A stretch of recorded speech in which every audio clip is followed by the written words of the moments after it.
Akiride baden, then repaden.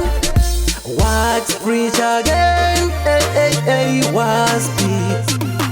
Utaplanira muri yako rini zvine musoro. Pane vamwe unonza utaure zvine musoro. Apa vana hapana anoenda kuchikoro. Ndiyo itaipi inosira muri mutoro. Vanotengeta muri dzavo, vanoriritira muri dzavo.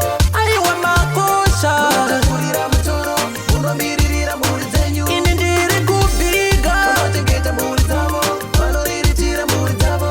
Ende makosha, unotakurira mutoro, unomiririra muri dzenyu. Venyu vabereki mune hanya nemhuri dzenyu. Munotoziva kukosha kweupenyu hwavo. Munovabvumba mira sesheshe paniyo dzayo. Pane zvinorema munopana hobhoma zano. Hamuna nguva yekurara hope dzerugare. Muchironga kuti mhuri iwane rugare. Ende musadzoka shure satani angafare. Wani panopinda gonye panozosara. Ndiri kubiga, vanotengeta mhuri dzavo, vanoriritira mhuri dzavo.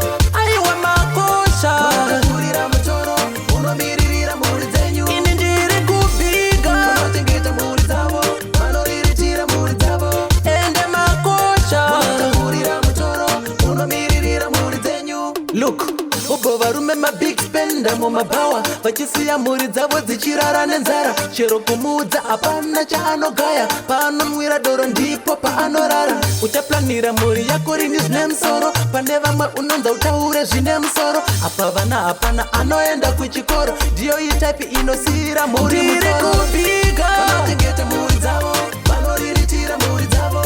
Aiwa makosha, unotakurira mutoro, unomiririra mhuri dzenyu. Ini ndiri kubiga, vanotengeta mhuri dzavo, vanoriritira mhuri dzavo. Ende makosha, unotakurira mutoro, unomiririra mhuri dzenyu.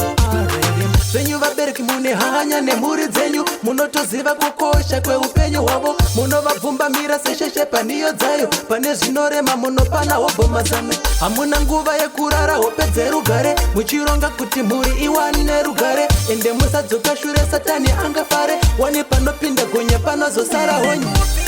Vanotengeta mhuri